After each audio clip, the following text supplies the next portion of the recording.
नमस्कार, आप देख रहे हैं 4 PM न्यूज नेटवर्क और मैं हूं आपके साथ प्रगति ठाकुर। महाराष्ट्र का चुनाव की तारीख नजदीक आ रही है। वैसे वैसे सियासी पारा हाई चल रहा है।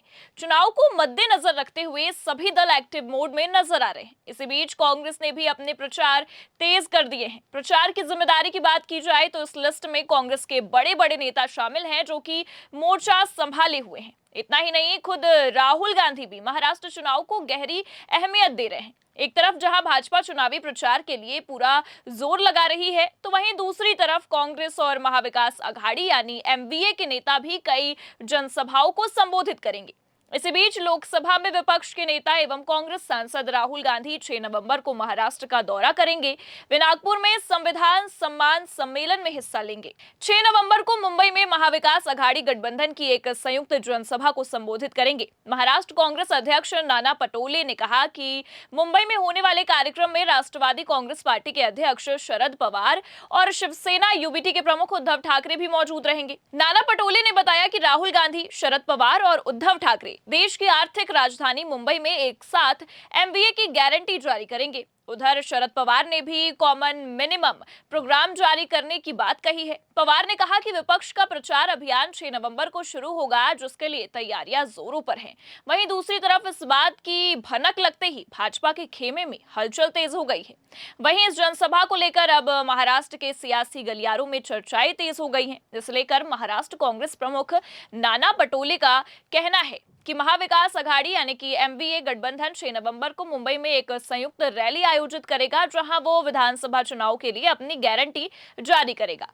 महाराष्ट्र कांग्रेस प्रमुख नाना पटोले ने कहा कि यह कार्यक्रम 6 नवंबर की शाम बांद्रा कुर्ला कॉम्प्लेक्स में आयोजित किया जाएगा और इसमें कांग्रेस अध्यक्ष मल्लिकार्जुन खड़गे, पार्टी नेता राहुल गांधी, राष्ट्रवादी कांग्रेस पार्टी प्रमुख शरद पवार और शिवसेना यूबीटी अध्यक्ष उद्धव ठाकरे शामिल होंगे। पटोले की तरफ से यह भी बताया गया कि सुबह नागपुर में सबसे पहले संविधान बचाओ सभा में हिस्सा लेंगे। उन्होंने कहा कि गांधी इसके बाद बीकेसी में एमवीए की संयुक्त रैली में शामिल होंगे। कांग्रेस पिछले कुछ समय से चुनाव में अपने घोषणा पत्र को गारंटी के रूप में पेश करती रही है। एमवीए में कांग्रेस 103 सीटों पर, शिवसेना यूबीटी 89 पर और शरद पवार के नेतृत्व वाली एनसीपी 87 सीटों पर चुनाव लड़ रही है। 6 सीटें अन्य एमवीए सहयोगियों को दी गई हैं, जबकि 3 विधानसभा सीटों पर कोई स्पष्टता सामने नहीं है।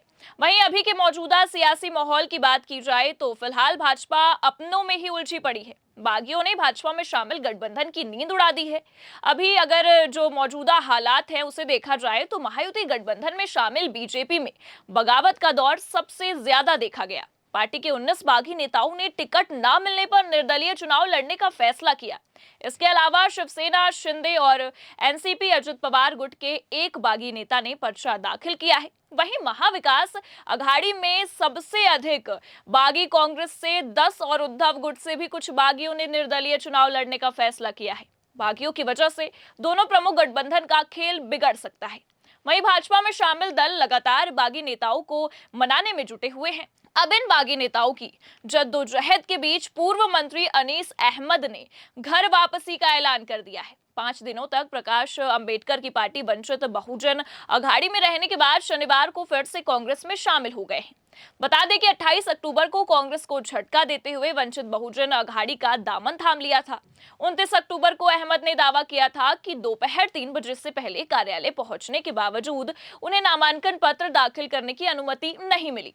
अहमद 3 बार विधायक रह चुके हैं। महाराष्ट्र में कांग्रेस के सत्ता में रहने के दौरान कैबिनेट मंत्री थे। अब आपको बता दें कि आज मुंबई में कांग्रेस महाराष्ट्र प्रभारी रमेश चन्नीथला की मौजूदगी में उन्होंने आधिकारिक तौर पर पार्टी की सदस्यता ग्रहण की। अनीस अहमद, जो कभी कांग्रेस के दिवंगत नेता अहमद पटेल के करीबी सहयोगी और गांधी परिवार के कट्टर वफादार थे, उनको कांग्रेस ने उनकी पारंपरिक उत्तर नागपुर सीट से टिकट देने से मना कर दिया था, जहां मुस्लिम और हल्बा समुदाय के वोटों की अच्छी खासी तादाद है।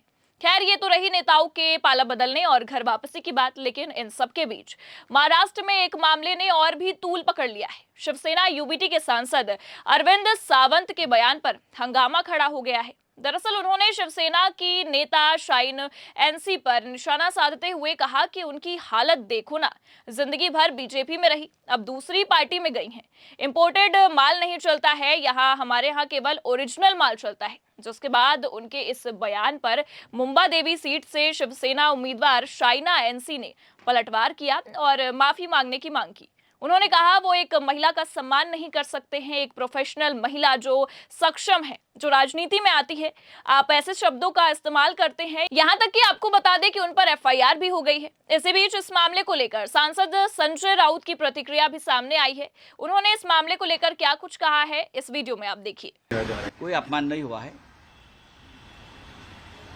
अरविंद सावंत जी हमारे एक बहुत ही बुजुर्ग हमारे साथी और नेता है, सांसद है। क्या कहा अरविंद जी ने?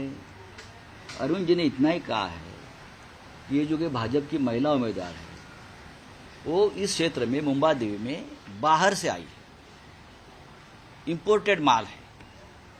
अगर इंपोर्टेड माल है बाहर का तो उसमें महिला का अपमान कहाँ होगा? आप सोनिया गांधी जी के बारे में क्या कहा था, प्रियंका जी के बारे में क्या कहा है आपने? हाँ, आप एक बार इतिहास खंगाल लीजिए 10-15 साल का, आपको पता चलेगा। ये राजनीतिक इवेंट्स करते हैं लोग। बाहर का माल है तो बाहर का माल है ना, इंपोर्टेड है। बाहर से अगर कोई व्यक्ति चुनाव लड़ती है तो उसको लोग कहते हैं बाहर से आई व्यक्ति है, यहाँ की नहीं है, स्थानिक नहीं है, भूमिपुत्र नहीं है, ये भूमि कन्या नहीं है। इतना ही तो कहा है, तो उसका इतना इशू करने की जरूरत नहीं है भाई। वहीं इस मामले को आगे बढ़ते देख इसी बीच सावंत ने खुद मीडिया के सामने पूरे मामले पर खेद जताया है। उन्होंने कहा कि जो वक्तव्य हुआ उसका अलग अर्थ लगाकर जानबूझकर मुझे निशाना बनाया जा रहा है, जिसका मुझे दुख है। फिर भी मेरे वक्तव्य से किसी के मन को ठेस पहुंचती है तो मैं खेद व्यक्त करता हूं। मैं उनका सम्मान करता हूं और मैंने अपने 55 साल में कभी अवमानना नहीं की, आज भी नहीं करूंगा। उद्धव ठाकरे गुट के नेता अरविंद सावंत ने आगे कहा है कि मैं अपेक्षा करता हूं कि देश में महिलाओं के सम्मान में पार्टी नहीं देखी जा सकती। महिला को सूपनखा किसने कहा था? महिला को जर्सी गाय किसने कहा था? मणिपुर में जो हुआ उसमें महिलाओं का सम्मान था। हमारी मेयर के लिए आशीष शेलार ने जो बयान दिया उस पर कौन सा एफआईआर दाखिल हुआ? अगर आपको महिलाओं के सम्मान के प्रति इतनी संवेदना है तो इन सारे लोगों ने जो महिलाओं को अपमानित किया उन पर भी कार्रवाई होनी चाहिए, ये मेरी मांग है। उन्होंने फिर कहा कि अगर मेरे वक्तव्य से ठेस पहुंची है तो मैं खेद जताता हूं। क्या कुछ कहा है उन्होंने, इस वीडियो में आप देखिए। अगर महिलाओं के सम्मान की बात जो पार्टी कर रही है, जिस पार्टी के मंत्री अब्दुल सत्तार हो, संजय राठौड़ हो, जिनके ऊपर हमारी चित्रावाद जैसे भगिनी ने बहुत बड़े आरोप के लगे आंदोलन किया, देवेंद्र फडणवीस जी आंदोलन किया, क्या हुआ? उनके ऊपर कौन सी कार्रवाई हुई? तो बस एक राजनीतिक लाभ उठाने के लिए चुनाव है, राजनीतिक लाभ उठाओ। चलो एक शब्द को पकड़कर, जो मेरी भावना कभी नहीं थी, आज भी नहीं, कल भी नहीं रहेगी, और मैंने किसी व्यक्तिगत नाम भी नहीं लेके आता, फिर भी वो उसको जिस तरह से माहौल बनाया जा रहा है वो देखकर दुख होता है।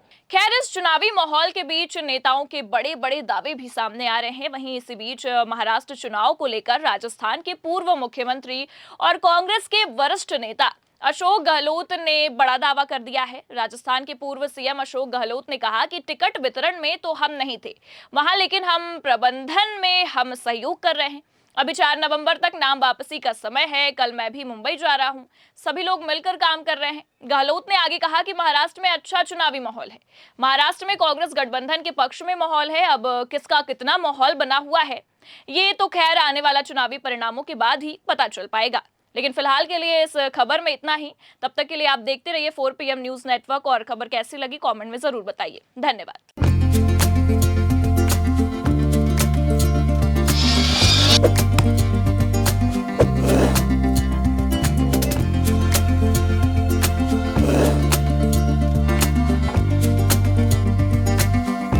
We'll be right back.